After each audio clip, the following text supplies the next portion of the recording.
boundaries of music, literature, and visual arts and film.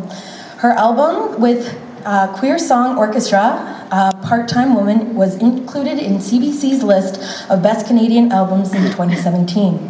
Her best-selling new book, I'm Afraid of Men, was heralded as Vanity's Fair as a cultural rocket fuel.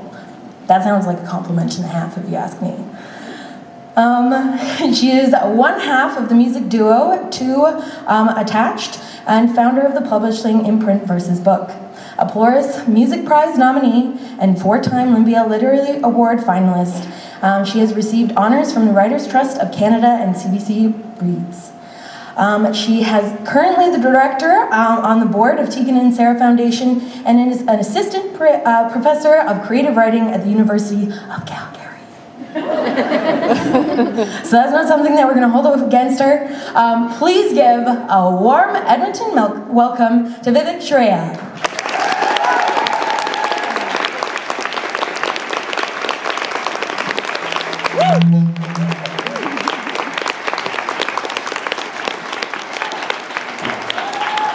Hi. Oh, really loud. Hi. How's it going?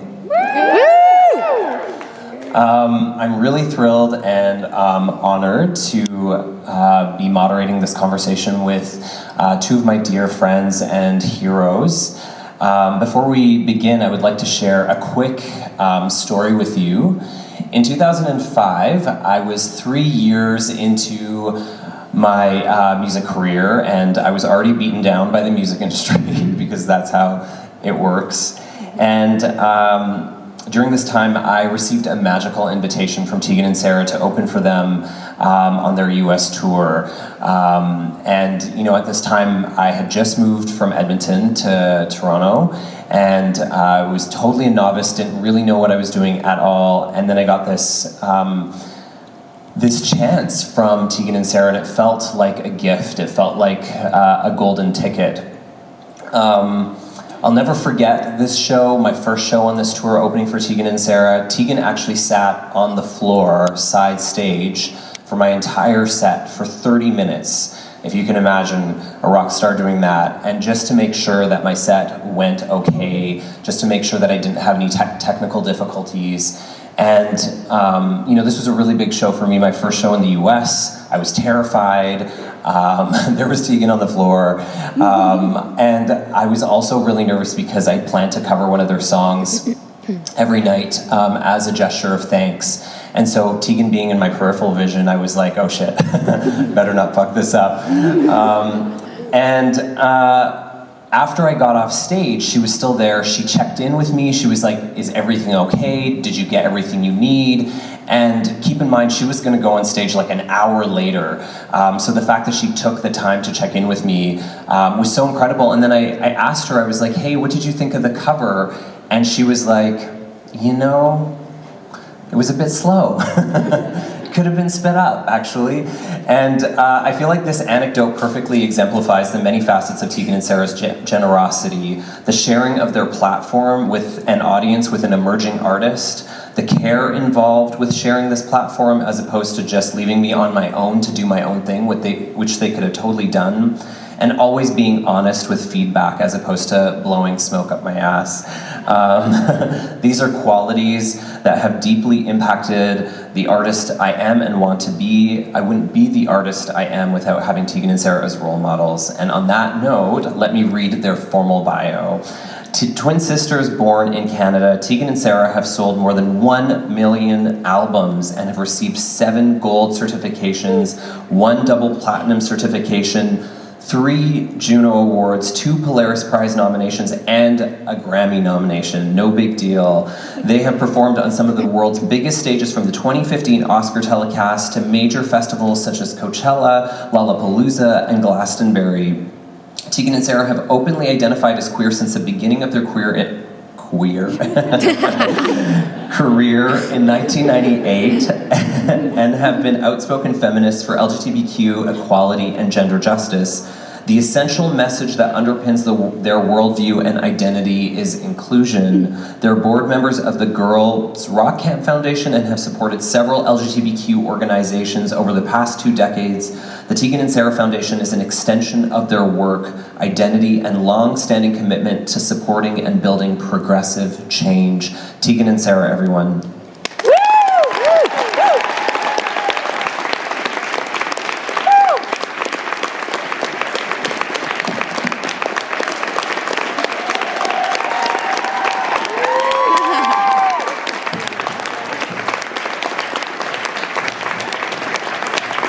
Oh, hi! That seemed way further than it looks, but we have tiny little legs. I met 2 people today who told me how short I am, so if you were wondering. Oh. Uh-oh. I'm really trying not to create a wardrobe malfunction. Sarah, hold up your trench coat so Vivek doesn't expose herself. How's it going? Really good. So excited to be here. Hi, Edmonton.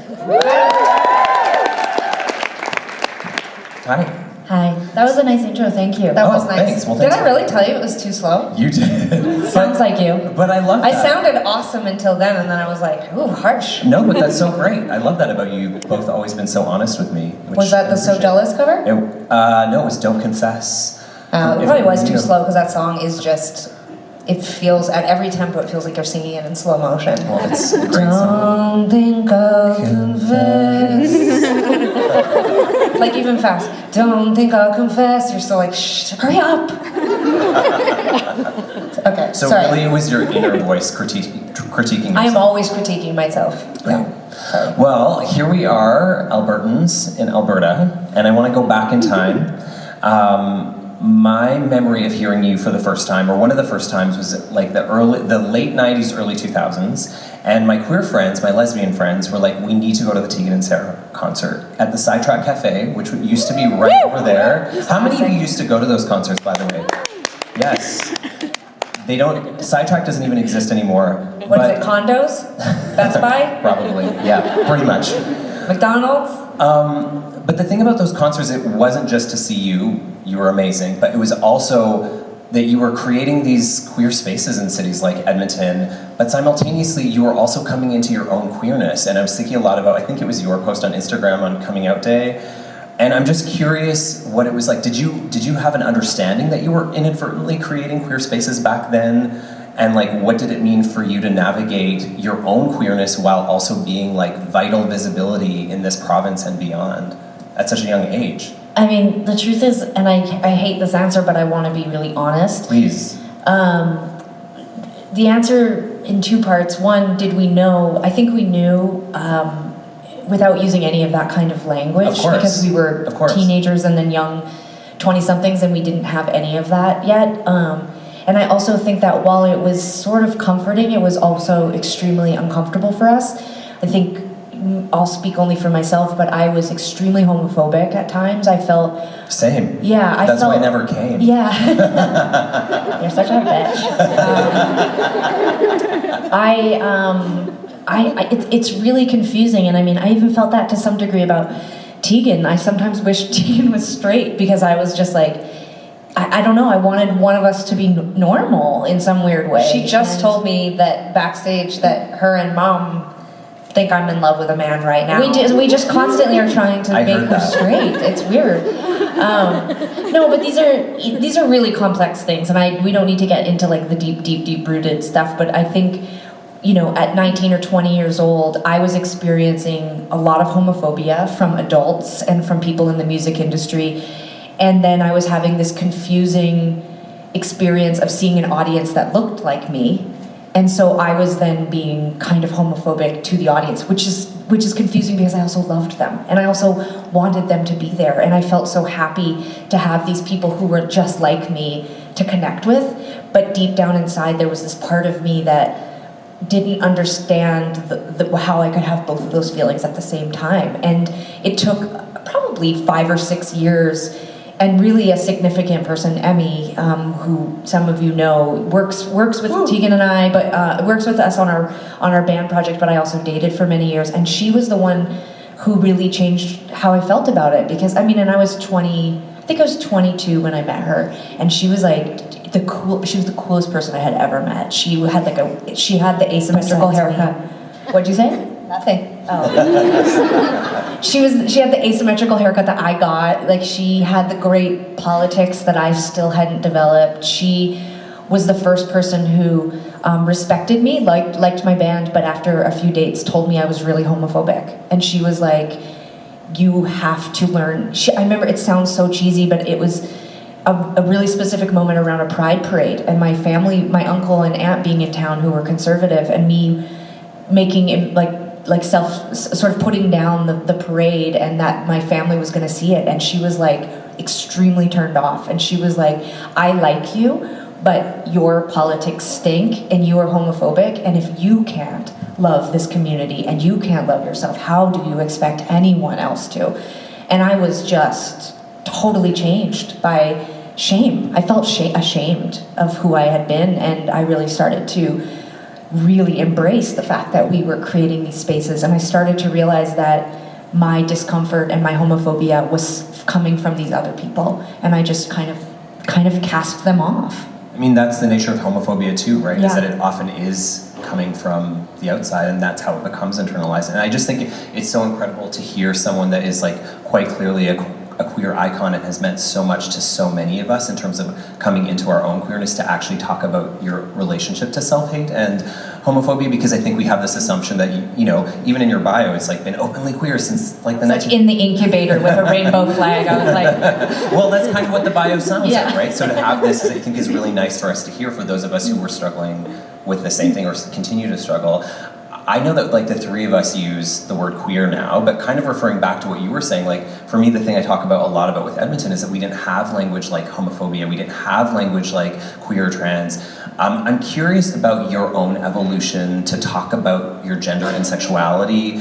Like for me, the word gay was like sort of projected onto me, or gaylord, that was what was happening here. Oh, I love that word. Let's take it back. Yeah, so I'm curious what your relationship, Sarah, I remember when we were in India, you briefly were identifying as a trans elf. So, so I'm just very curious about, you know, we have so many... Do you two want me to leave? No, but both of you.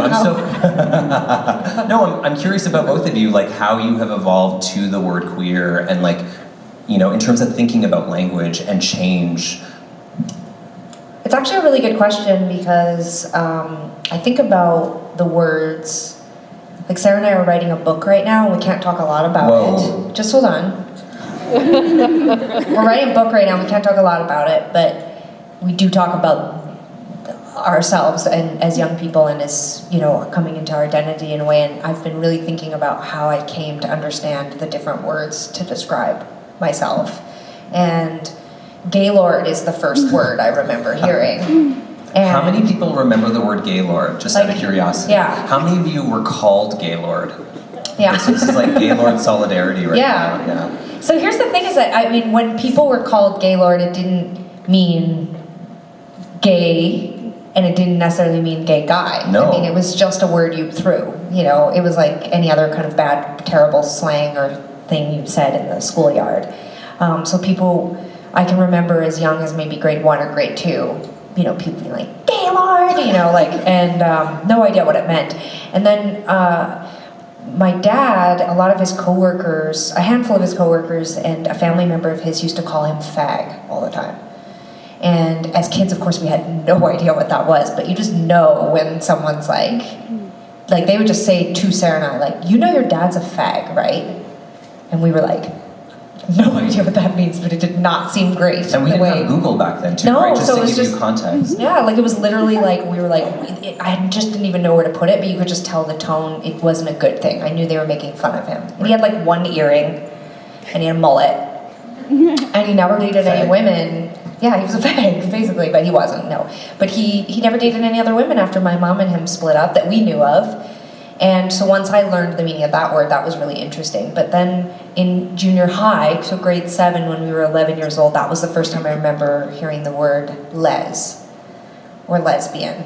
And that was something that mean girls would call geeky girls, you know, because that was like the worst thing that you could be. So again, not about gender, not about sexuality. No, but then I started to put together that there was a difference, like between using them in that way and never in that time did I ever consider the thoughts that I was having about girls, or the feeling of the crushes I had. In particular, I really liked older women, so like there was a woman that worked with my mom, and I used to daydream that she would kidnap me. Stay with me. It's a completely harmless fantasy, but I'm 7 or 8 years old, and she pulls me into a van. It's a weird coping strategy from the 80s, you know? Everyone was being kidnapped. Felt like everyone was being kidnapped. Seatbelts and kidnapping, that's how you know you're from like born in 1978 to 1988. You reclaimed the narrative. Yeah. You were like, I want to be kidnapped. I own this. Exactly. Yeah. So, and I want to just say right now, like, we're living in a time where I think it's important. I do want to say, like, I'm not in any way making light of kidnapping. It's terrible. I'm so sorry if any of you have been touched by that awful. That's terrible. But I know, I just ruined it. But I just had to say it. I can't. No, help fair, I'm Canadian. fair. But my fantasy was just that she would kidnap me, and then not much happened. She would just mostly take me home, and then she did have like a room in her basement that I had to stay in. But other than that, we just talked, and obviously that spoke Were more. there cookies or candy? Well, no, it just. I think I desperately wanted someone to listen to me, probably because I like to talk. But I shared everything with Sarah. My mom was working full-time and going back to school. So I think I just wanted a mom to listen to me probably, but because of my sexuality later on in life, I do see that was probably my gateway. But anyway, the point is that I didn't have any language. And what's really wild is that we graduated high school in 1998 and I still didn't have the language. I could talk, I spoke eloquently about the fact that I thought gay people should be equal, that if you loved someone of the same sex, that was good, that you should never, ever, ever not love, and that was a positive thing. You know, I had all this language like that, and then had a secret relationship with a girl and did not see them as the same thing. And that's, you know, interesting, like, because I just didn't, you know, understand that. I guess because they were all negative words, I didn't assign one to myself. And then when I was 18, 19, or whenever it came out, I think it was 19, everyone was like, you're a lesbian. And how did you feel about that word? Like it sounded like you're a lesbian. Yeah, that's how my mom says it. Lesbian. Lesbian. Yeah, it's like who wants to be a lesbian? Not me. My mom was like, even Oprah's talking about lesbians. Yeah. And I was like, oh, I don't want to be a lesbian. But every time someone would say it to me, it just felt like they were saying woman, or lady, Interesting. or ma'am. So it was misogyny, you think? And I was like, you know, like, new lesbian, like, and so I was like getting to relive my tomboy stage. And so when they were like lesbian, it felt like they were yelling like boobs or something. I don't know. I just was like, I don't like that word. But I dated someone not like Emmy. She was mean, but she was like, you hate yourself because you won't call yourself a lesbian. Because I was like, why can't we be gay? And why do I have to say, like, I don't know. It was like a whole thing. I do think there is a huge part. I mean, perhaps some of it is misogyny, but I think this touches on, I think, why we adopted a word like queer, and why we picked less gendered words to describe our identity was because, I mean, specifically for me, I don't always feel like a girl. I mean, I don't necessarily feel like Wouldn't you rather boy. be called girl than lady? I like girl, but I think I love lady. I like ladies, but Me too. And these things are important. These are really, I mean, as much as we're joking, these words are so profound when you're trying to Well, but while we're figure out making your these identity. important words, can I just say also prefer small to short? Just saying. Okay. I'm small. Okay, you identify as small, we hear you. Thank you. Hashtag small. Yeah, I think that these words are important because as you're trying to figure out your identity and how you're both like and unlike everyone around you, for me, I've always grimaced. Like, I've always hated the word lesbian. I don't know where I got that from. It could be from the homophobic way it was used. It could be because it feels so gendered to me. It feels so like you're a lesbian and you like lesbians. And I always struggled with that. I also have almost exclusively dated women who identify as bisexual. And I think in some weird way, when I was dating those women, it made me feel even more isolated from them. Like they only liked me half as much as they could. And I was over here with the lesbians, you know? And like, there was that in the early days for me. I wanted to be like my girlfriend, and she didn't identify as a lesbian. She identified as bisexual. So there was all these things. Okay, that so then the journey to queer. Well, queer felt like, okay, this is my word. I can. When was the first time you heard the word queer? I heard it. We'd heard it a million times, but in the mid 2000s was the first time I started to hear people saying, "I'm queer" or "gay," like women. And a lot of it was about them identifying to the community. So a lot of them were bisexual women who didn't want to be called bisexual, who were like, "I'm queer." And it's kind of like Gaylord. It felt like we were taking it back, and that felt really exciting. So I don't know, after this I might just identify as Gaylord. Ooh, Lord of the Gays. Small Lord of the Gays, Tegan from Tegan and Sara. My grandparents used to use queer to describe gay people all the time. As a pejorative or? Like bad. Yeah. Yeah, like they weren't being like, oh, queer people are great. Sarah writing book, pejorative, like bad. They were not using queer as friendly. And so I remember I didn't actually think that much about queer until I was in my 20s and I started hanging around with academics. Academics, early adopters, they sort of reclaimed the word. I sort of socialized loosely in a academic circle for a while in New York with people who were some of the original professors and academics who taught queer theory when, back in the day, and I really embraced the idea that by identifying as queer, I could be saying, especially to people in my community, hey, this is me, all encompassed, this is my gender expression, this is kind of my gender identity in some ways, this is my sexuality, this is just me, I'm just kind of queer. And it just felt like the first time I was naming myself and not being named by someone else.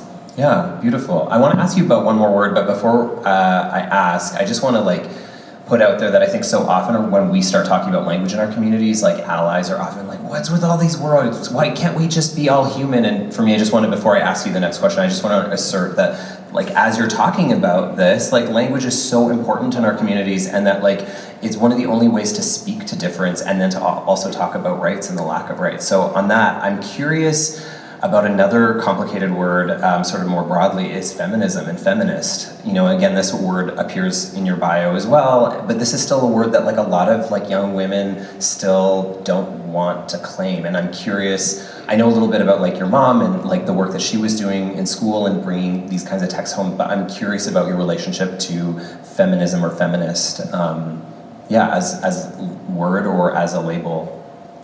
I think that when you were growing up, our upbringing, we were very proud and very feminist, but I think that all of these words and all of these ideas need to expand, and we need to be comfortable with the idea that we might have to, that we might use different words to describe the same thing, or we might use a word that just feels better, especially when you're looking at a word that historically might be distressing to some people, or might have not been inclusive enough, or might have been problematic. Yeah, these things, they were sort of imperfect movements, and so we have to be comfortable with changing them. I don't care, if all of a sudden we just all adopted a different word and we didn't want to use feminism or feminist, that's okay. But I also think that one of the things that is really important for me is that whatever words you use, I've heard too many people over my lifetime try to walk around the idea of men and women being equal, as if that is taking something away from men. And I don't care what you call it. All I am saying is that I would like to have equality. That's it. I'm not saying we have to take this away from you in order for us to get this thing. I don't care what the title is. Gaylord. It could just be called Gaylordism. It's the new umbrella word. Who do you think were some of your early queer and feminist role models growing up in the 90s? Well, it's interesting because I think, when I think back to my teenage years, Courtney Love was probably Courtney Love and Claire Danes kind of came crashing into my life around the same time, and I think they were probably the first women around my age, and both those women were older, but probably around my age that weren't women my mom had introduced us to. We grew up, we loved Sinead O'Connor, we loved Melissa Etheridge, we went and saw Katie Lang as our first concert. There was lots of strong women that we would learn later were queer. We didn't know they were then, but But I would say Courtney Love and Claire Danes, which obviously neither are queer, but like, I have no idea if either of them identify as feminists, but they were these, in my opinion, powerful, strong, outspoken, alternative people, and I really modeled myself after them. And like Sarah jokes constantly, but like Angelina Jolie and Hackers. I mean, it just had a profound, it's like a gay joke, but it's not a joke. Like, she just seemed badass, right? Like, she seems badass. Who has seen Hackers? Hello? Badass, right? She made, this is how badass Angelina Jolie is in Hackers. She made rollerblading seem cool. Do you know how hard that is, you guys? Did you rollerblade? I got rollerblades. You didn't get them, we owned them. But yeah, I owned them, but I was like, dig out the rollerblades, because guess what's cool again? Rollerblading. But nope, just for one person, Angelina Jolie. And my mom's partner, Michael. But otherwise, it's lame. But I would strap on those rollerblades and my RCMP pants with my metal chain that went all the way down to my ankle, and I would rollerblade to high school. Whoa. Yeah. Whoa. I know, but I felt very empowered. I felt like, you know, all those women, like I've been going through a lot of photos of my teenage years. My room is covered. Like if I sat down with a gay person or a straight person, it does not matter, and I said to them, describe my room as a teenager. I really don't think they'd say, what I'm picturing is hundreds and hundreds of magazine cutouts and posters of men. And they have no shirts on. Sounds like my room. No shirt. That was my room. That was my room, and the only women who were allowed in my room were Claire Danes and Courtney Love. Otherwise, it was just a rash of men staring down at me, but I loved them. I mean, I wanted to be them. I came to understand that later, but at the time, you know, but those two women, they just really impacted me. They spoke their mind, and I loved it. And then we got into, my mom introduced us to like, you know, Babes in Toyland and L7 and like the whole like rag girl movement in the Pacific Northwest. There was a great store in Calgary called The Attic, and we used to go there and get bootlegs, and then all sorts of political women came into my life, but those were my first ones. I mean, again, I don't want to be a downer, but I just have to be honest. Be you, okay? I've spent a lot of the you. last year really exploring my adolescence, and the fact is I didn't have anyone. You know, I think like Tegan, I admired cool girls, and I thought like, you know, Billy Corgan was so rad, and I actually really just, I was missing that thing, like nobody seemed to exactly line up with, do you have one now? Oh yeah, I mean a million. No, but the question was when we were young people. No, I know, but I just want a reference. Well, I mean, there's too many. I mean, the point now is that I'm so lucky. I mean, I have so many fantastic role models and people that I look up to, and whether it's writers or, you know, teachers, my friends, my parents, like, I think back then I had sort of decided I was so different from everyone. I felt so isolated inside of myself that I really didn't know if there was anyone who I could look up to, because I actually felt so bad about myself that I just was like, well, I could never be like that person, so I didn't even know how to sort of like copy them or use them as an aspiration or anything. And I was like, I am exactly like Claire Danes. If we run into each other, she's gonna be like, holy shit. Yeah, Tegan really did have, I mean, we're really figuring this out this year, but Tegan had just really a lot of self-confidence and self-love, and I don't know if it's genetic, like she took it all from me in the womb or something, like just cellularly like sucked it from me, but I just came out being like, I felt like an alien, I really did. What about like teachers? Were there like teachers you had in high school that like were supportive, or guidance counselors, or anybody in the school system? Because for me it was like the school counselor. Did you? It was the school counselor. The school counselor. The school counselor. Tell us more. She was this woman with a lesbian.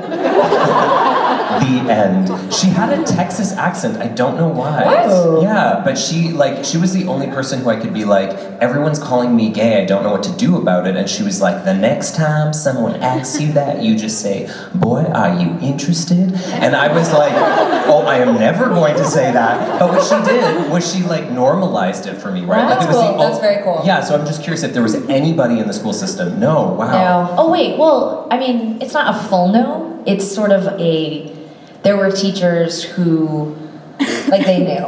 well, I don't know if they knew, but we talk about this a lot, that there was a few adults outside of our parents who, over the course of our adolescence, recognized that we had potential.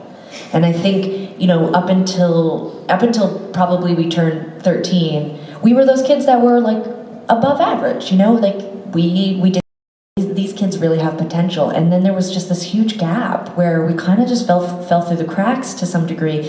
And we sort of were the kids that were more average, and we didn't do very well in school, and we caused a lot of trouble, and we were bad. And like there was no teacher who was like, stop being bad, I see you have potential. Like no one said that to me. They were like, get out of here or I'll call the police. And so I think like no one was kidnapping us in their van to rescue us. You know, there was really no That's what everyone's taking away from none today. of that. True, to be honest. People are like, shut up with the queer stuff, go back to the story about that woman. There sadly was not that, but there were a few adults, including, you know, one of our piano teachers.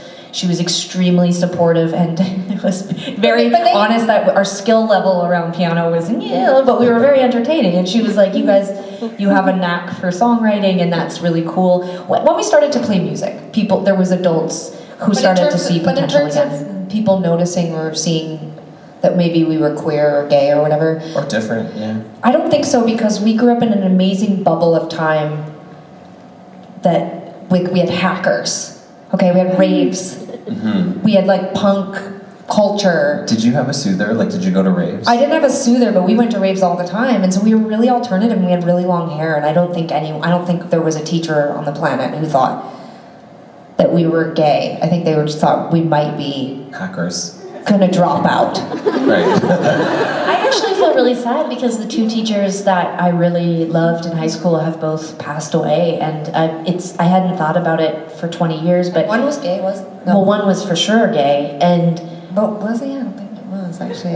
are you kidding? I think he had a wife. No, Tegan. Are you sure? Yes. We'll talk about this later, but trust me, one of our teachers was very, very gay, and I've never thought, it's never mattered to me to know if he knew until recently, and I think it's because now I'm actually the age, I'm an adult age for the first time. I think, like, you know, in my 20s I still sort of skipped over, like, I'm just in my 20s, but now I'm really an adult, and as I've like started to mentor, and as I've started to think about, do I want to have kids, and also as I've started to think about the impact that I have on people as an adult, I've started to wonder more about these people, and if they knew that they had the impact they had on me. And unfortunately, two of the most significant ones are no longer around to ask.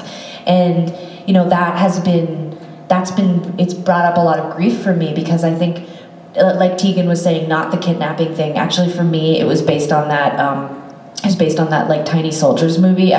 The woman of my dreams always came to the ceiling in the school and took me. But what? I know, it's really weird. But we were clearly not where we were supposed to be in any of these situations. But I so strongly desired being realized and being understood when I was a little kid.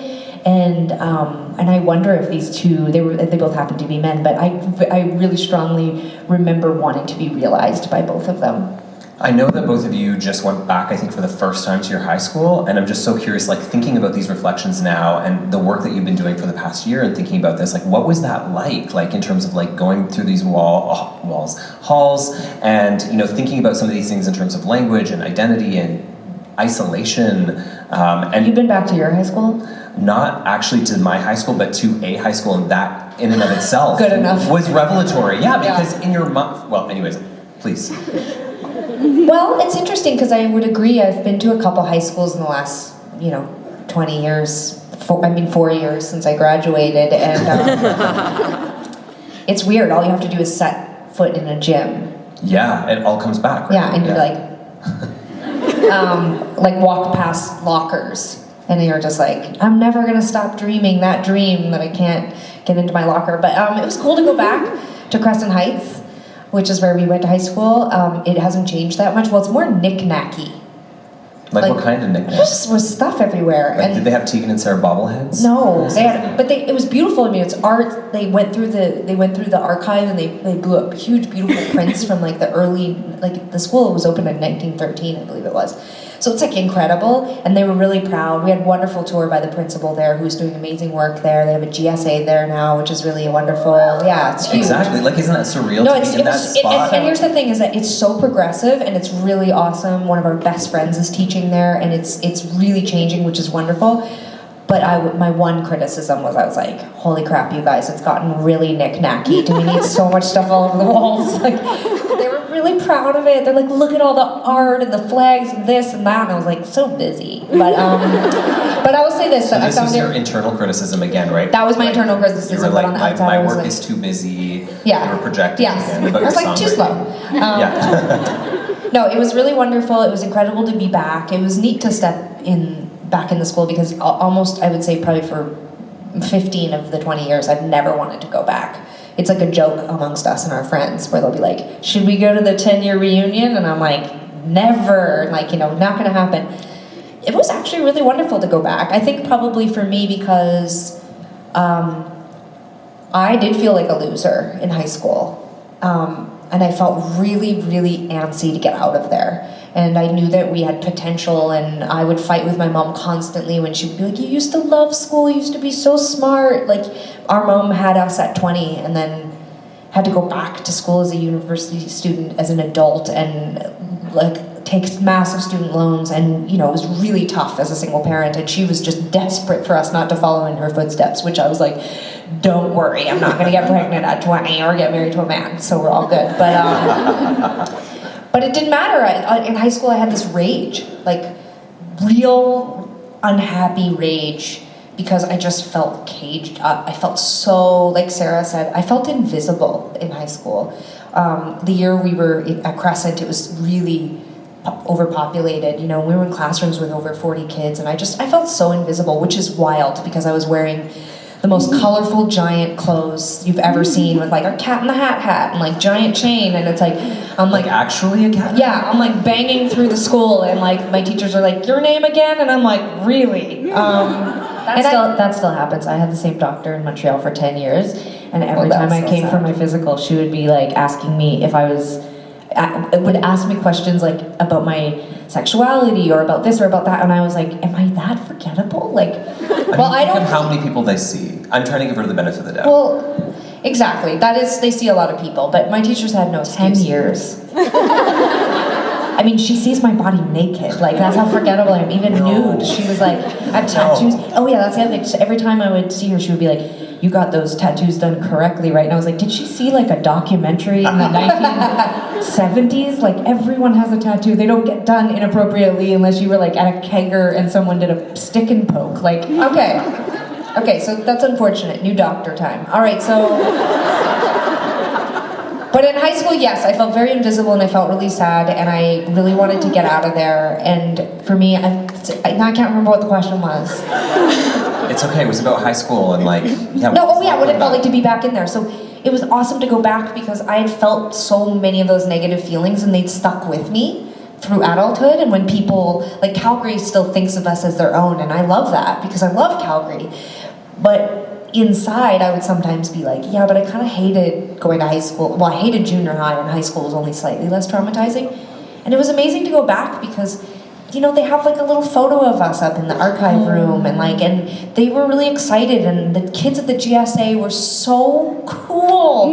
They were so articulate, and they're further ahead than Sarah is about her sexuality at this point.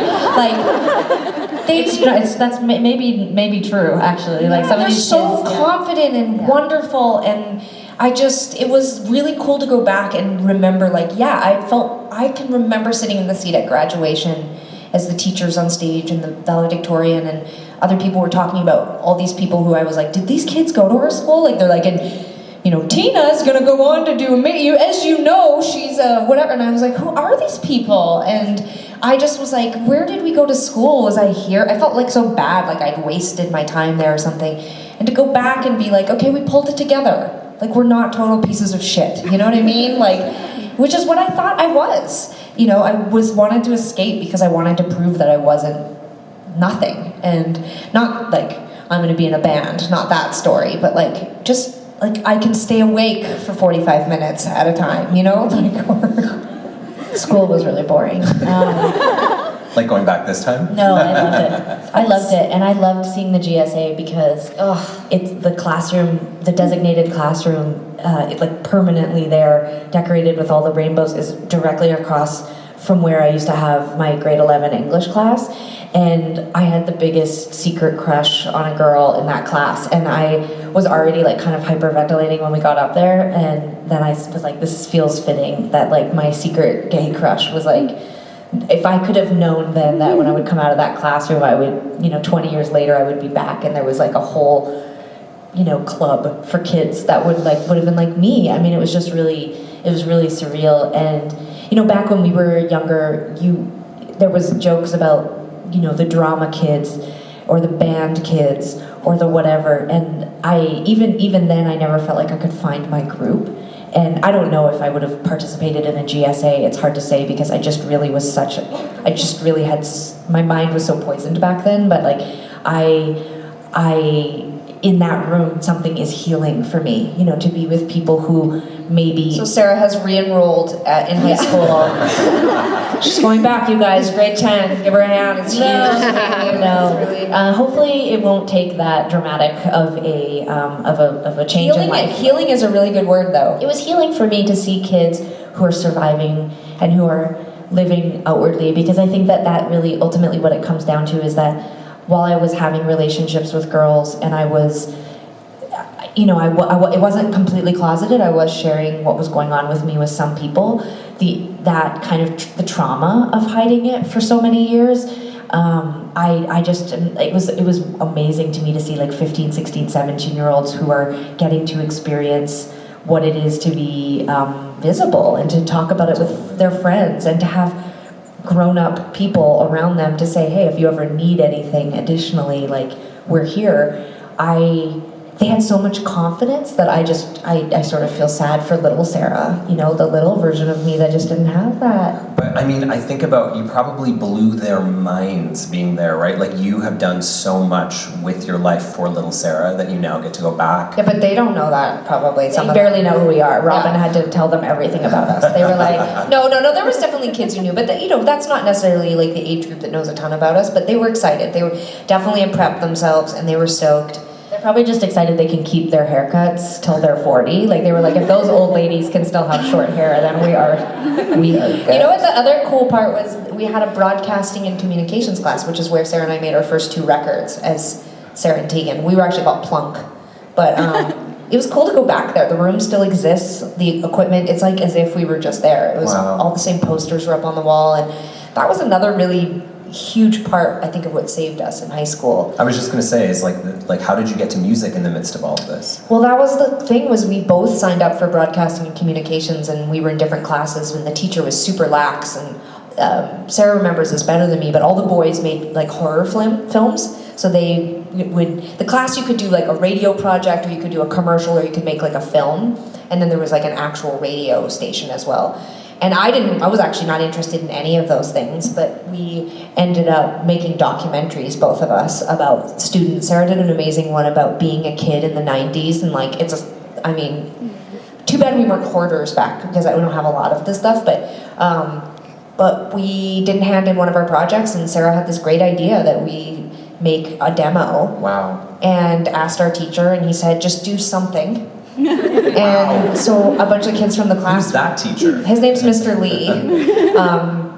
And apparently he comes by the school and he remembers us. But he let us do it. So we set up a couple afternoons after school, and we recorded our first demo, and then we did another one, and we did them in the class, and it was huge. For me, music, like I said, it's really saved me personally, and not just our music, but the music scene, because raves were full of really strange, weird, eccentric, alternative people, and I felt like that was a community. I agree with Sara, it didn't feel like my community, but everyone was so open-minded. And so even though I wasn't like, I did dance sometimes, for sure. You danced. Yeah, I did dance sometimes for sure, but I think that more than anything, I just loved going into that room, you know, it was so loud and everyone was so colorful, and it was the same with punk gigs.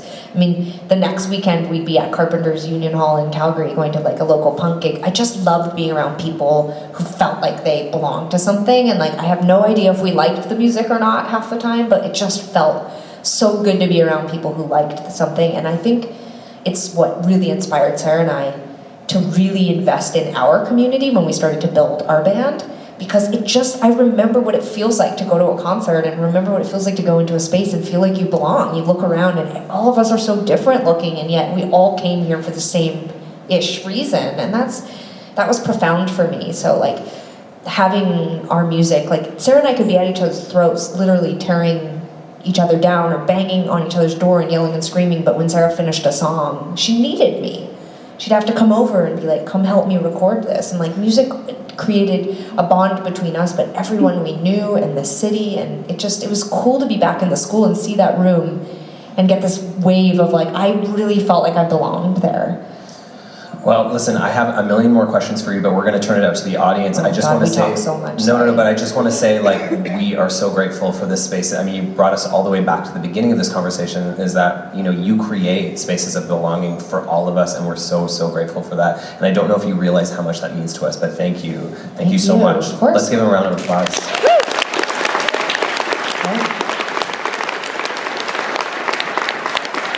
Oh, sorry, and I'm supposed to direct anyone in the audience. If you have a question, there's a mic in the back with a gentleman named Mike as well. And he will be there as a beacon to lead you to the mic. Don't all rush there at once. There we go. Hey. Ooh. Oh, hold on. We good? Okay.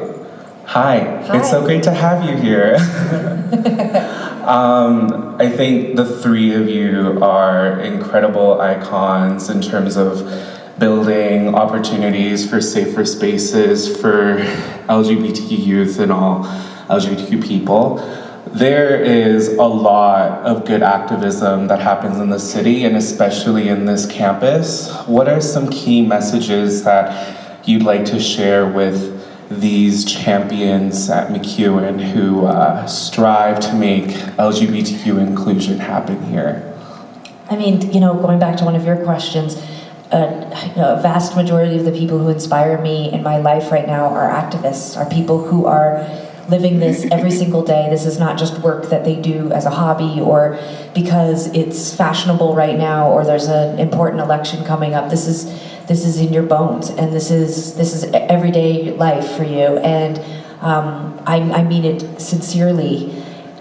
Whatever word, hero, idol, the people right now that I think about every single day, the people who are leading, in my opinion, who are leading the world and the change that needs to happen are often the people who are working in the LGBTQ community. And so, I mean, I guess my only thing to say is please keep doing it. You're doing a great job.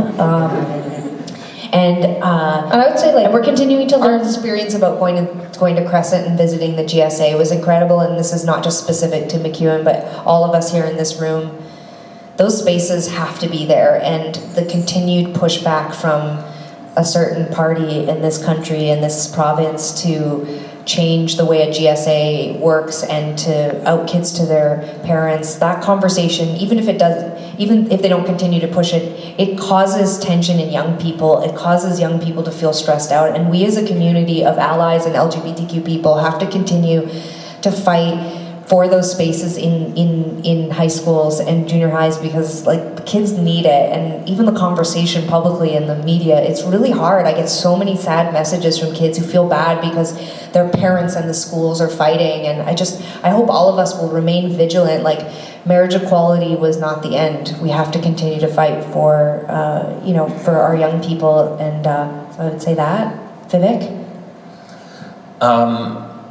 I sort of really echo a lot of your sentiments in terms of, like, I would have never gone to a GSA. Like, my self-hate in Edmonton was like peak self-hate, and like I would have been like, I don't want to be one of those people. Like, I remember getting invited to Edmonton Pride and I was like, I'm not one of those gays. So, but I think for me in university, just knowing that like queer organizations existed on campus was so meaningful, even though I didn't attend. So I think the thing that I always try and tell people that are doing this kind of work on campus is try not to judge the value of your work based on numbers, because that's the kind of statistical information that like upper management like often asks, but like this work, the work that you're doing, the work that people in this room are doing, you cannot qualify it by numbers, and that you might only have 5 people that come to a meeting, 3 people that come to a meeting, but you don't know the impact that just having your poster on a window, on a wall, in a hallway is having on queer people who may not necessarily be in a space to come to your meetings yet. So I think that's the big thing. Such a good point. Really pushing back against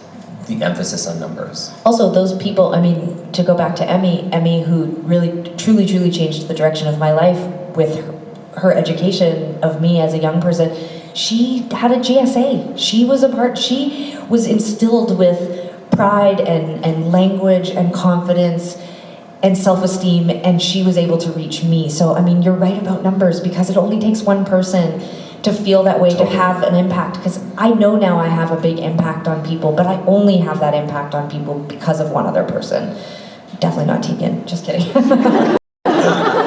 Don't care. If she had come out at 15 and she had led me into the light, I mean, Imagine I'm up on rollerblades and the thing, and I come It was out. kind of gay. Okay, we should ask the next one. Thank you so much for your question. Thank you.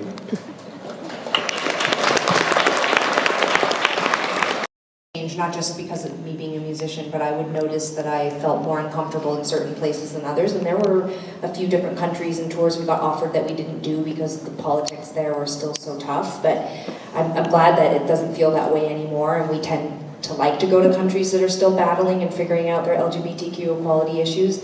We just recently went to Brazil. My girlfriend's actually Brazilian, and I had no idea about the issues that were still happening there and in a huge part of South America, and it made me really sad, actually. She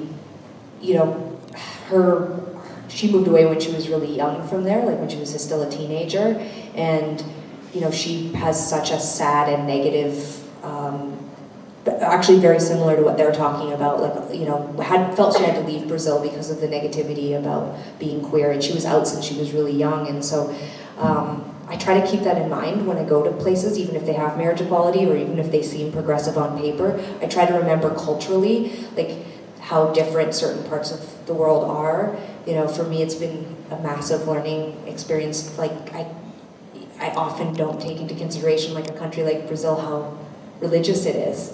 And I think that I've tried to, in my own work, my own self-work, but also our work with the band and our foundation, to try to keep that in mind. I don't think that those two things are mutually exclusive, and I think that we have to work harder to embrace our LGBTQ friends and allies in the religious parts of the world, because I feel like there's still a lot of struggle, there's still a lot of work to be done there, so we definitely think about it all the time, but when I go to those places, those shows feel even more special now, because when I see the pride flag and I see the signs and queer fans up at the front, I know that they're still going through a lot of the things we were going through decades ago, and so it actually makes touring there even more special for me personally, so.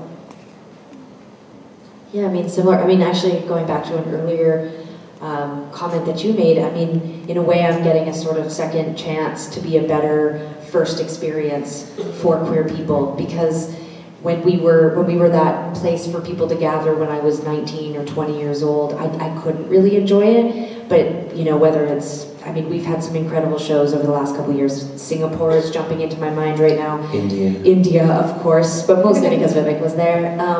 But in Singapore, we have a large part of our fan base, is not out, is at the shows, almost in secrecy, afraid to be found out. Even to go to our show, it significantly puts them at risk.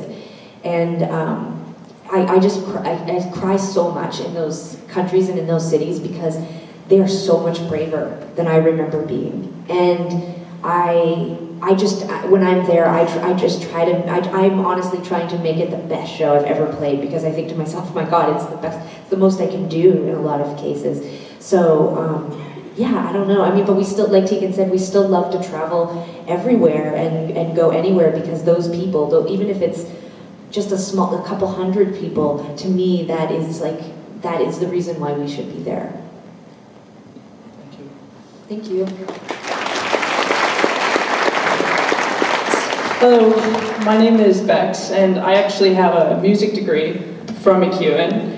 And I found that learning about music in an institution kind of killed some creativity. And I was wondering what your guys' approach to songwriting is. Well, that's a great question. I'm curious what you do with your degree that you hate. What do I do with my degree that I hate? Well, or that you felt killed your... Well, it's a jazz program, and I'm, you know, a pop junkie. So, I mean, I got really wrapped up in the technicalities, and, you know, the 3-chord pop song is a kind of mediocre, you know, which they're not. But, you know, no one teaches how to write a 3-chord pop song and, like, kick ass at it. That's so interesting. I still, to this day, all the things we've done, all the records we've made, all that stuff, I still feel insecure about how little I know about music. It's incredible how you can be successful at it and still feel like I walk into a room. We are so privileged. We get to play with such amazing musicians. We fill our band full of incredibly accomplished, all have gone to school for music, and I've gotten to the point where I no longer put myself down in front of them because I don't know anything about the guitar, and I've forgotten all of the classical training I took as a young person. But I still feel bad. We're about to prepare some music and I feel anxiety. I don't know how to do it. And I don't know how it's possible. But you do. But I do know, but it's like I do. That was the inside voice. Yeah, no, I mean, I'll be fine. I mean, I'm very confident it's gonna be great, but like, but until I go to do it, it's hard. Like I tried to do it the other day and I thought, like I had a moment, it's been a while, I was sitting down I was listening to a piece of music and trying to figure out what I had done. And I felt I was gonna get my period, but I got really emotional. Like I was like, what's wrong with me?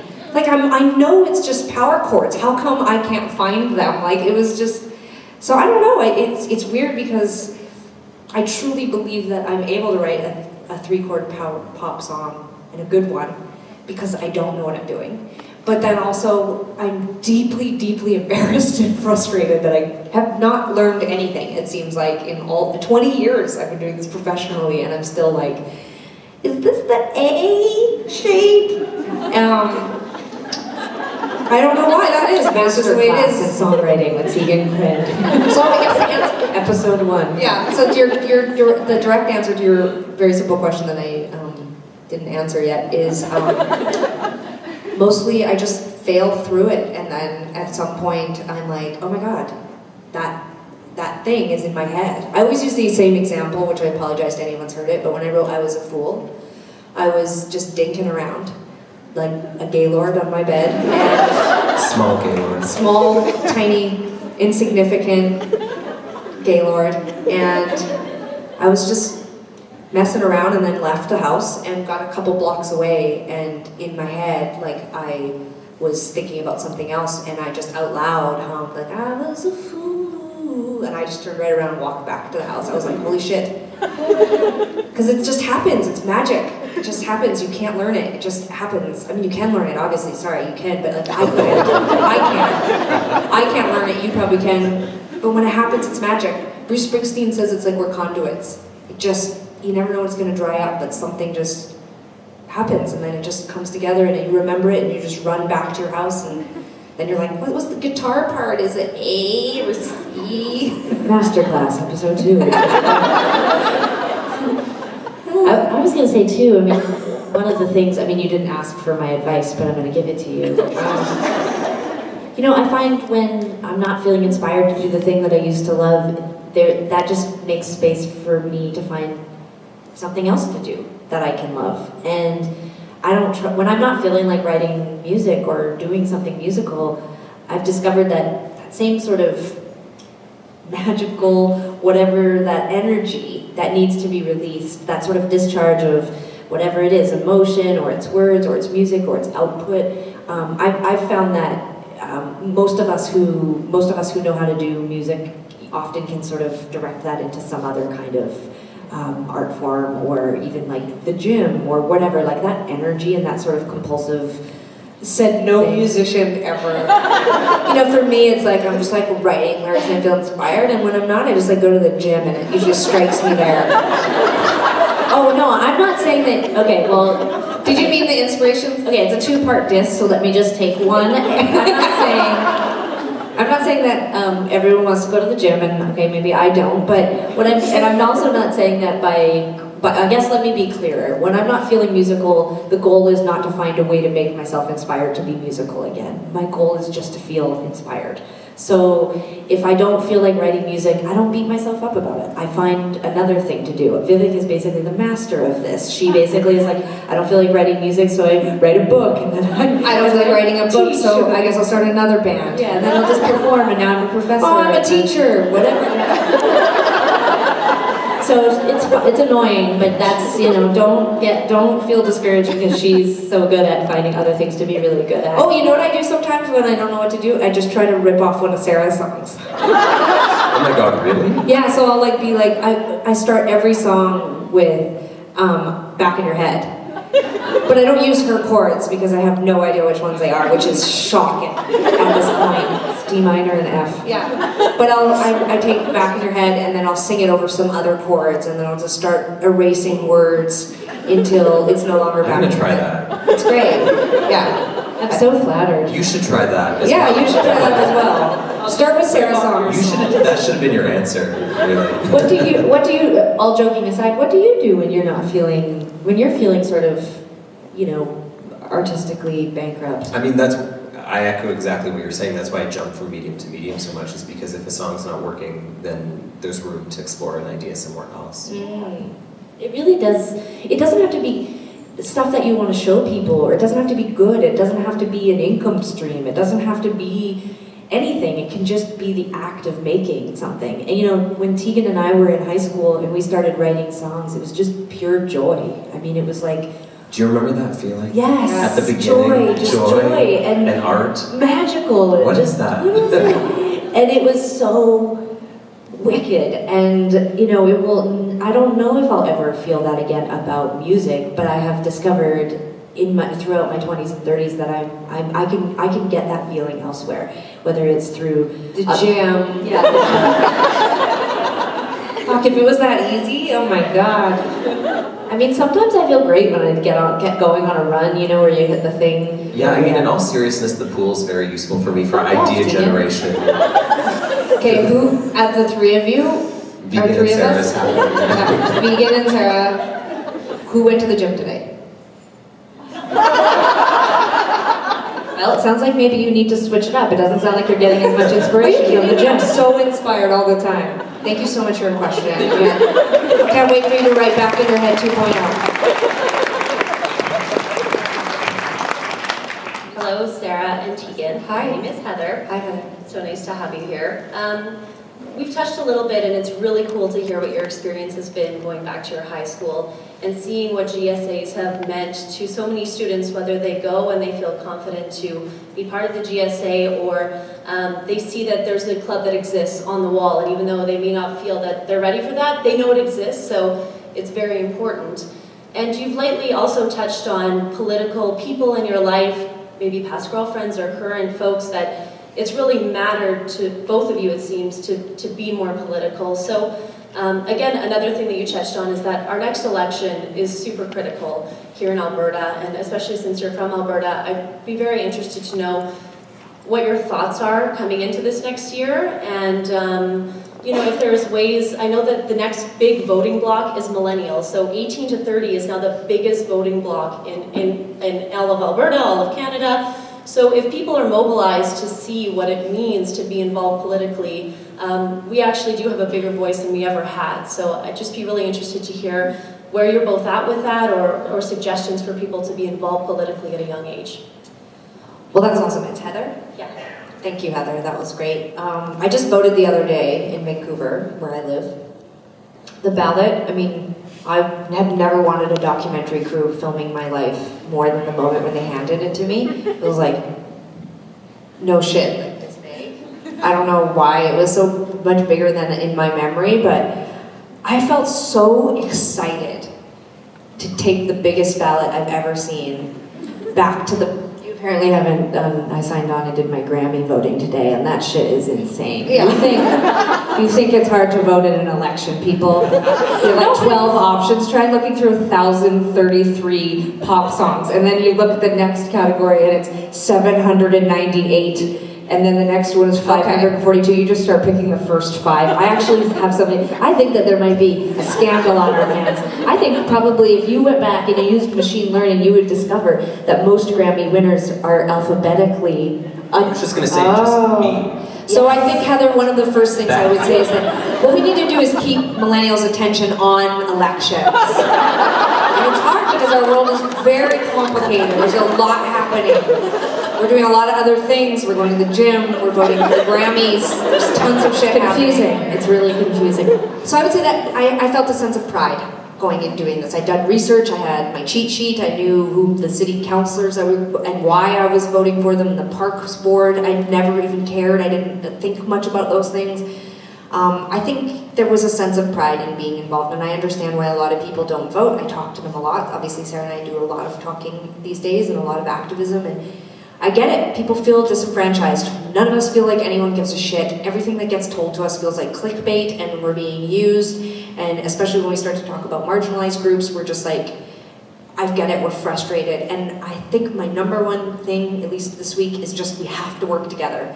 And I think we've just become so divided, and I think it's the internet's fault. So we should all go home tonight and unplug it. Who's with me? It sucks. We're frustrated, we're divided, we feel unheard, and we're distracted. And I think that my advice would be to talk to kids or talk to young people and talk to this next generation that are about to hit voting age like they need to be talked to. And I think we have to stop talking down to them. We have to start treating them like the adults they're about to become, but we also have to make it accessible, and we have to make it easier, and we have to make it cool and interesting. And I don't know how they're gonna do any of those things because there was literally nothing about the experience that I just did. That's a bit all That over was the cool. map. Okay, but just hold on. But I felt pride. I know, but I'm bringing it back. I'm just saying, like, I felt pride that I did the research and I learned about it and I went and did it. And I just think we have to tap into that. It feels good to have your voice heard. And in terms of the election here and what's happening in this country and the one next to it,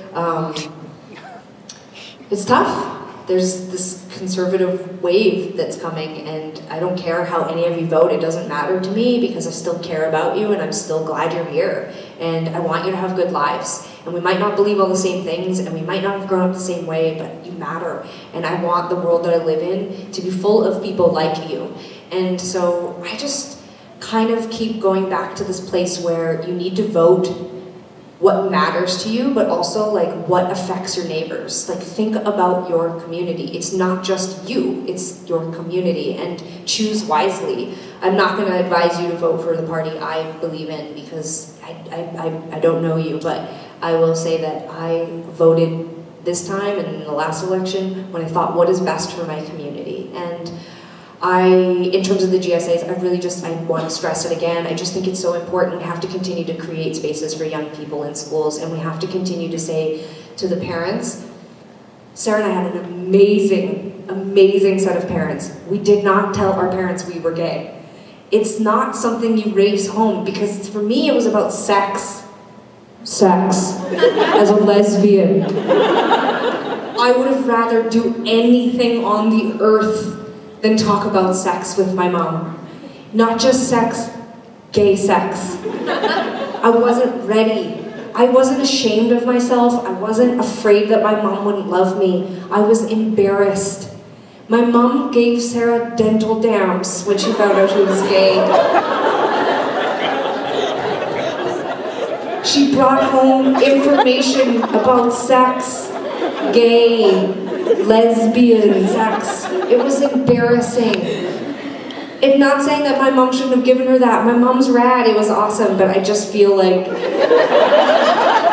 a GSA is a great place to, the kids at the GSA we just visited, they were talking about sex. They were playing 21 Pilot song on a ukulele and talking about class, but they seemed happy and they had community, and those spaces are important.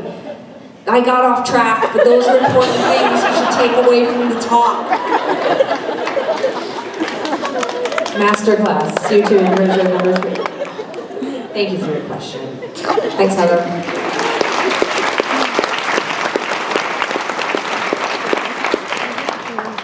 Hello, thank you very much for coming, and it's so exciting to be talking to you. My name is Estefania Cortez Vargas, and I'm actually the very first LGBTQ female ever elected in Alberta. I believe you've met my colleagues. We call ourselves the ML gays, and I specifically left lesbian out of there because in Spanish it's lesbiana.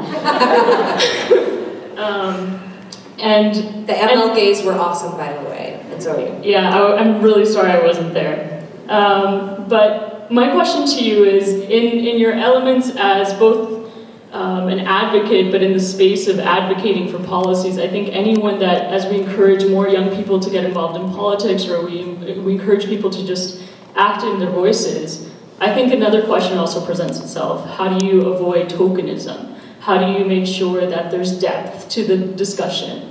And I think that you, more than anyone, easily, as there's not many, queer singers that you can really point at, right? And I think that that is a question that I would love to hear you kind of see how you develop that sense of honor to the work that you do, I guess. Thank you. It's Tegan. The truth is that it's so natural for us to want to talk to people, obviously, as you've seen here tonight. And as our politics have changed, and as our advocacy has intensified, I never want to feel like. I think I understand the question that you're asking. Like, I don't want to be the person who just jumps on a trend or jumps on a political issue.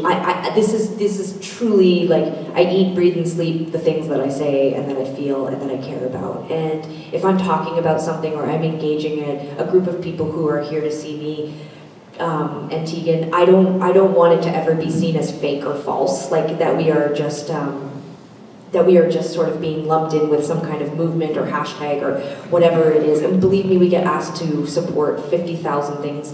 I really care about the queer community specifically. I really care about our communities in general, like Tegan said.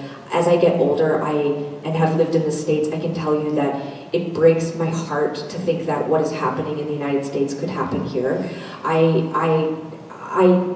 It's more than breaks my heart, it devastates me. I've watched communities be devastated by the politics. It's not just Trump is an idiot and sounds like an idiot and says stupid things. He is ruining people's lives. He is literally responsible for people dying, suffering, their dignities being completely destroyed. I mean, the things that are happening to people are so profound and so affecting that it makes me not care as much about the other stuff in my life that I used to care about. It takes up a vast space inside of me and in my life every single day. And so when I'm thinking back to Tegan when she was talking about, how do you get people to care about things? How do you get people to vote? How do you get people to do what you guys are doing, where you spend your whole life in politics and it changes you and it distorts your ideas about things. And I mean, it is just, I don't know how to engage people.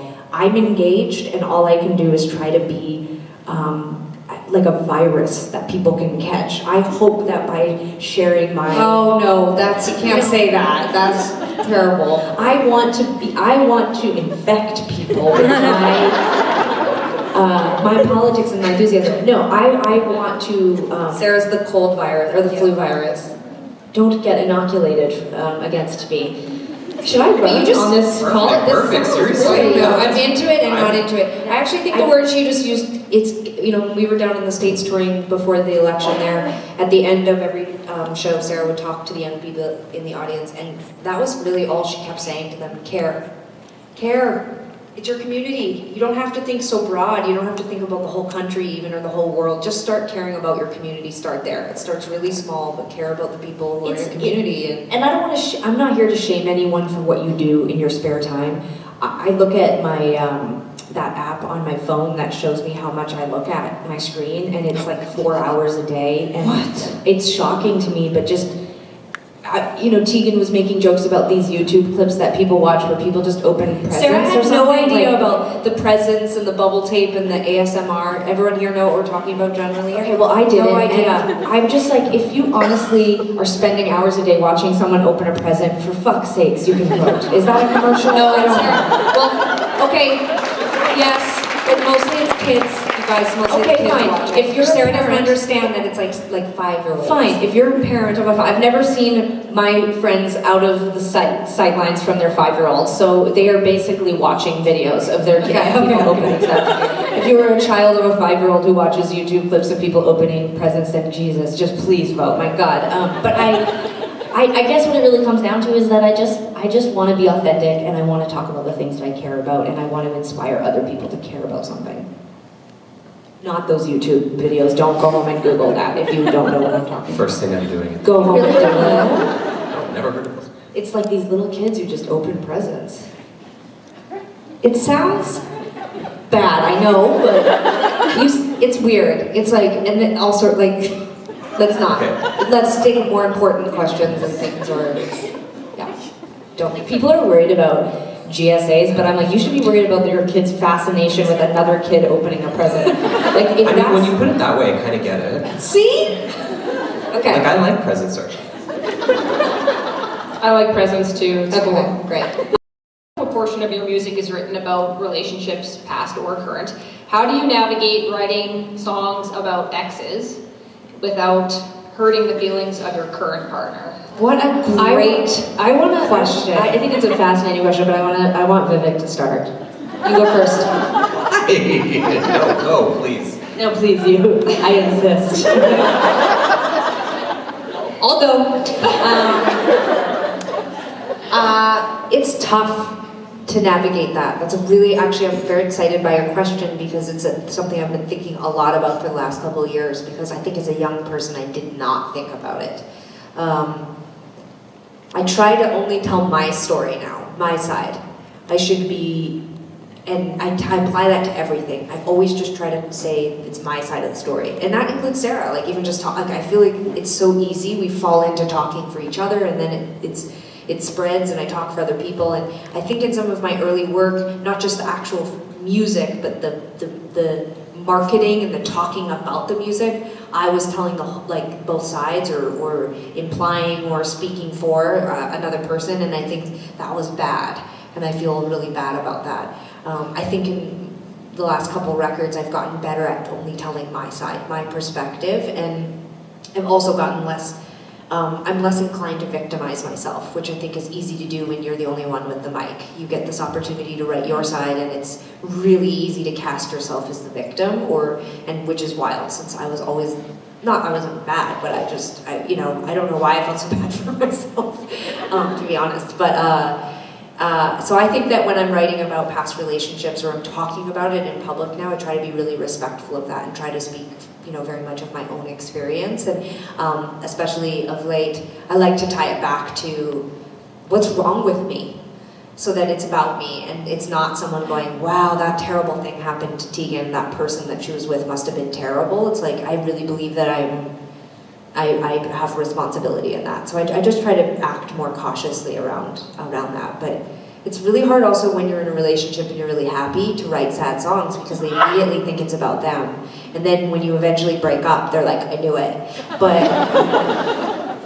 it doesn't really work that way. I think for me, I just pull from experiences, and that emotion inspires me. So I can write really miserable songs while I'm still really happy. So it's complicated, because you're not just navigating how you're talking about your exes, you're actually navigating how you're talking to your partner who's alive and well right next to you, and you're like, I spent the last 12 hours working on this song, are you ready? And it's like so sad and upsetting, and they're like, cool.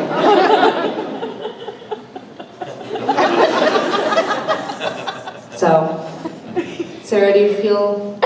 I'm of two minds. Here we go. In the past, most of the girls that I've had relationships with were fine with being part of my story and the songs that I wrote, and in most cases are still friends of mine. And I guess on the other side of it, there are people who should feel very lucky that I'm not crueler and more candid. Well put. Basically, I'm saying if they had a problem with it, like, don't push me. Because there's plenty more where that came from.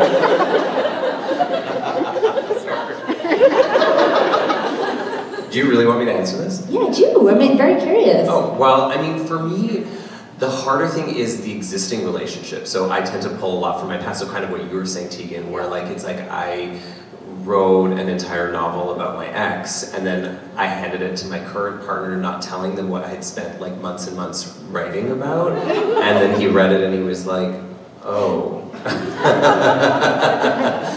So yeah, I find that harder to do is like pull from the past while you're in an existing relationship. I have a question for you, jumping off of your question, which I also want to answer publicly to work through emotionally, but how about when exes, not even exes, I just have people who I didn't even have a relationship with, but we got close, who have created a narrative that the music's about them. Most of my songs have been inspired by maybe like 3 or 4 people, but like pretty much anyone I've ever dated is like, oh, well, I dated her during this period, so that record's about me. And I'm like, nah, it's not even close. Is this because I thought Call It Off was about me? No, but this is interesting to me too, because I feel sometimes on the other side of things, like where I'm trying to be really sensitive and trying to be really responsible with the people I cared about, even the ones that were terrible. There was something about them I liked, obviously. And I'm trying to be respectful, but the other side of it is like, I don't sign at the bottom of the song lyrics and say like, this song is about you. Like, I don't tell people, I'm not like, by the way, I wrote a song about you. Like, I would never do that. I would never do that. And they're out there telling people, so how do you deal with that? Again, please, you go ahead. That doesn't happen to me. You don't think people are like, oh, that record's definitely about me? They're having cocktails around a table with a bunch of people who are like, yeah, Sarah was all hung up on me and she wrote that song about me. I mean, I think the people who I wrote the songs about know it, and anyone else who says, I feel sort of actually kind of bad for them in a weird way, because the people who know who the songs are for. And anyone in between, I'm just like, if that's what you need to get through it, please take a whole record. Any of my early work, please. Take all of Under Feet Like Ours. All of Under Feet Like Ours. It's all yours. There you go, run with it. I made a project a couple years ago that you're in called What I Love About Being Queer, and I started hearing in the community, so I asked like 34 people what they love about being queer, and I started hearing in the Toronto queer community that people were like, she only asked people that were pretty, or people started saying that I asked them. They think I'm pretty? Yes, that's, and other people were like, oh, she totally asked me, but I said no, and I was like, I never fucking asked you. So I just like made me very angry, sure. But yeah. Interesting. By the way, I mean, these are just things that I think you have to accept about having public work, is that authorship is something that is really complicated, and I think about this a lot, about what is an idea, who owns an idea, and a relationship is really similar. It can feel really touchy for someone. I actually think that for the people I've written songs about, it's like they're relieved in a way, because they're part of the history, whereas to be left out. Part of the history. Yeah. No, but I mean that seriously. Like, I've dated musicians. Like, it's a thing. Like, you don't want them to not write a song about you, even if they're the worst. You're okay. I'm gonna disagree, because one time I dated someone, did not know that they were a musician. And it's not the same as what I'm talking about. I know. Wait, someone wrote a rap song about you too? No. I dated a musician, but I didn't know they were one. That's not the same. Just let me get the sentence out. I dated a mime, and they never did their routine for me. It was confusing. My point was going to be that I dated a musician, didn't know they were a musician, but when it came up, finally, I was like, cool, but really nervous, obviously, because, we get why I'm nervous, right? Like, it's like, you're like someone, you're really into them, and then they're like, actually, I also do music. And I was like, oh my god, amazing, but also I was like, so is this the Star is Born story? No, this is that, then you said when you date a musician you want them to write a song about you, and I'm basically saying that usually I'm dating a musician whose music I've already heard, and attracted. But then when you find out someone's a musician, I mean, imagine they're just wildly talented and you didn't know that whole time, and then it's the opposite. So it is a Star is Born. I don't know what that is. Oh. me. Okay, no, this was just whatever. Fuck you guys. It was bad, and I was like, this is horrifying. It took me 2 months to listen to it because I listened to it 3 seconds at a time. Not a fucking lie. Thank you for your question.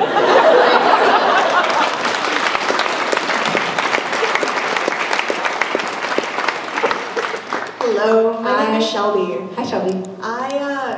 Born and raised in Edmonton and spent probably 9 years out in a little town. And when I say little, I mean population 400 and the K-12 school was 500. Little town. And little towns come with small minds.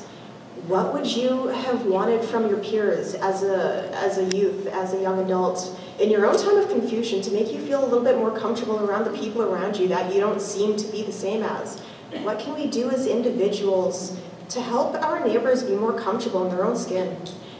Well, I think, great question. Our specific story is really, I think, unique in the sense that we actually did have quite an open-minded community, and like Tegan said earlier, I think a lot of what prevented us from talking about our sexuality was embarrassment, but also for me, there was real, fear. But I think, speaking in the present, we've touched on a few things, like the GSAs, for example.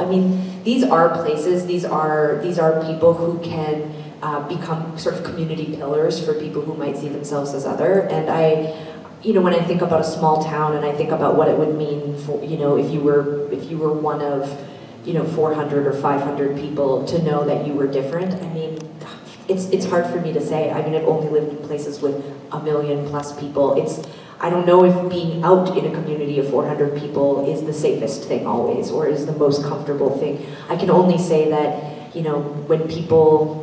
when people make themselves visible, you usually find other people who need to be visible with you or need support with you. And I think that, we put a lot of stuff on kids.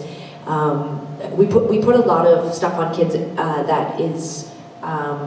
that is too heavy for them to bear, but I think identity is something that we can allow them the space to figure out on their own up until a certain point. And I go back to the GSA thing. I don't know if they're specifically talking about LGBTQ issues, but when we're talking about these GSAs, they do provide a little bit of privacy from the adult and outside world, and I do think that they allow kids to come out or discover things about their identities at their own pace instead of it having to be like a big to-do.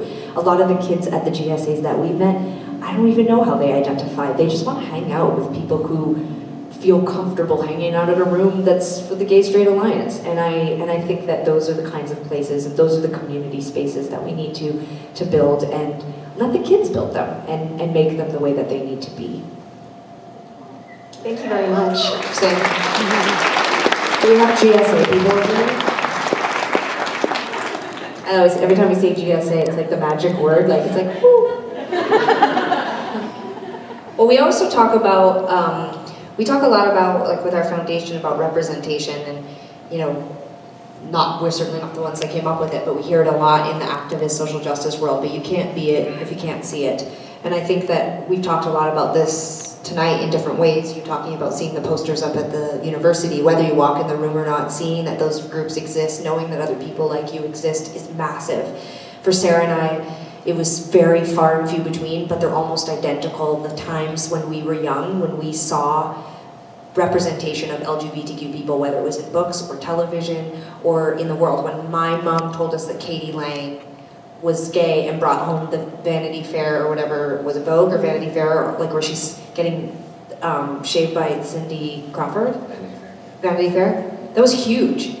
And I think that we just have to see more of ourselves in the community. And I think Sarah's right, especially for young people. It's a big burden to have to come out or to talk about identity or to articulate and find your language. But just knowing and seeing other LGBTQ people are out there is really massive. It's really, I think a big part of that. So I just wanted to add that on the end. I think we're done now. Yeah, well, on that note, again, thank you so much for being someone for us to see, for being so visible, for being so Thank outspoken. you for being so incredible, making so much amazing art, and being so positive and wonderful. Hey, Yeah. making this about you. Sorry. But we're proud of you. I love you so much. Thank you so much for everything, and a round of applause for Tegan and Sara. Thanks to all of you.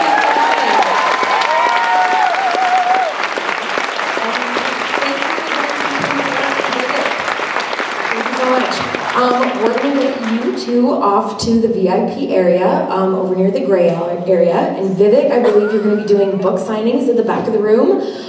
Merchandise will be sold once again. So once again, huge round of applause. Wow,